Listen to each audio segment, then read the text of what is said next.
अरे पापा जी, ये क्या करने जा रहे थे आप? भाभी के इलाज के लिए आपने गांव की जमीन बेचने का फैसला कर लिया।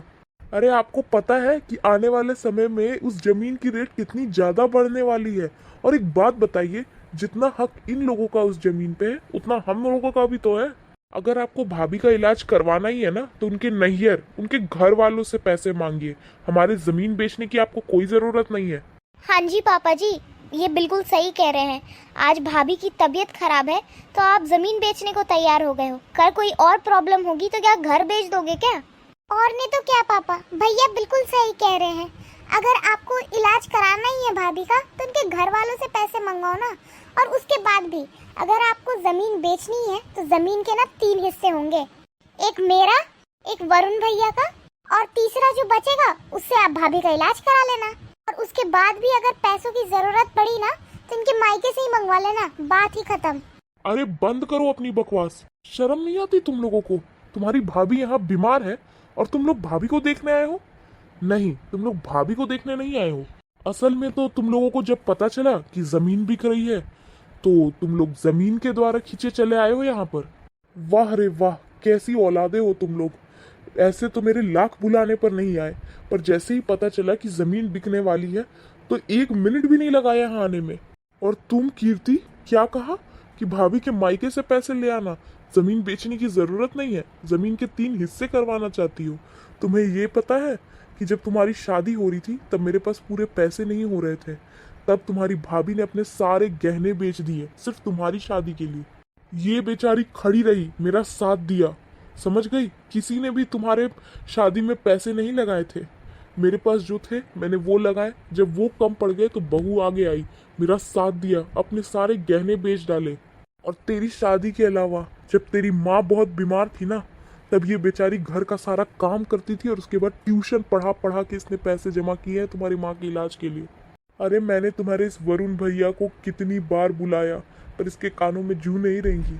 मेरी बहू ने अकेले अपनी सास की सेवा की, उसके लिए पैसे जोड़े, उसका इलाज कराया।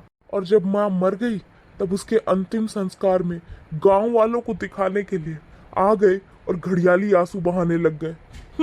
ये बेटा नहीं, बेटे के नाम पे कलंक है। बेटी, आज तुम्हारी भाभी इतनी बीमार है और ये अकेला कमाने वाला, साथ में मैं भी हूँ। पर मैंने भी बोल दिया है, ये जमीन मेरी है, मैंने इस जमीन को खरीदा है। मैं जब चाहूँ तब उस जमीन को बेच सकता हूँ। ये जमीन मैं किसी को नहीं दूंगा। और बेटा तू चिंता मत कर, जब तक मैं जिंदा हूँ एक एक पाई तेरी इलाज पे कोई कमी नहीं छोड़ूंगा। मैं तेरा पूरा इलाज करके रहूंगा मैं बेटा, चाहे पूरी जमीन क्यों ना बिक जाए। ये जमीन मैंने खरीदी है अपने पैसों से, इनके पैसों की नहीं है ये जमीन। जब मैं चाहूँ तब मैं उस जमीन को बेच सकता हूँ। कोई मुझे नहीं बताएगा क्या करना है और क्या नहीं। अरे ये तो लालची है, लालची। शेर तो केवल एक ही है मेरा, बाकी ऐसे गीदड़ तो लाख घूमते रहते हैं। अरे मैं यही सोचूंगा कि मेरा 2 बेटा कभी था ही नहीं, एक ही बेटा था मेरा, एक ही बहू थी मेरी, बस। और हाँ, आज एक बात मैं साफ कर देता हूँ, ध्यान से सुन लेना। चाहे ये घर बिक जाए, चाहे जमीन बिक जाए, चाहे कुछ हो, लेकिन मैं अपनी बहू का इलाज जरूर कराऊंगा। अपनी बहू को ठीक करवा के रहूंगा, उसका पूरा इलाज कराऊंगा, अपने बहू और बेटे का साथ दूंगा। अरे तुम लोगों के पास तो 1 मिनट का समय नहीं है। अरे मैंने तुझे 20-20 बार फोन किया पर 1 मिनट की फुर्सत नहीं है तुझे, एक कॉल नहीं उठाया मेरा। जब तू मुझे देखने आ ही नहीं सकता, मेरी कोई परवाह ही नहीं करता, तो किस बात का बेटा है तू? तुझे तो बस मेरी जमीन चाहिए, बहुत करोड़पति बाप का बेटा है ना, और जमीन खरीद लेगा।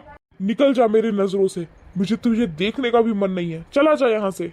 और तुम तीनों में से किसी को आने की कोई जरूरत नहीं है, मैं हाथ जोड़ता हूँ, चले जाओ यहाँ से। मेरा एक ही बेटा और एक ही बहू है। निकल जाओ बेटा, निकल जाओ यहाँ से, इससे पहले कि मैं भूल जाऊं कि तुम मेरा बेटा हो। चले जाओ यहाँ से, कोई जरूरत नहीं है तुम लोगों की।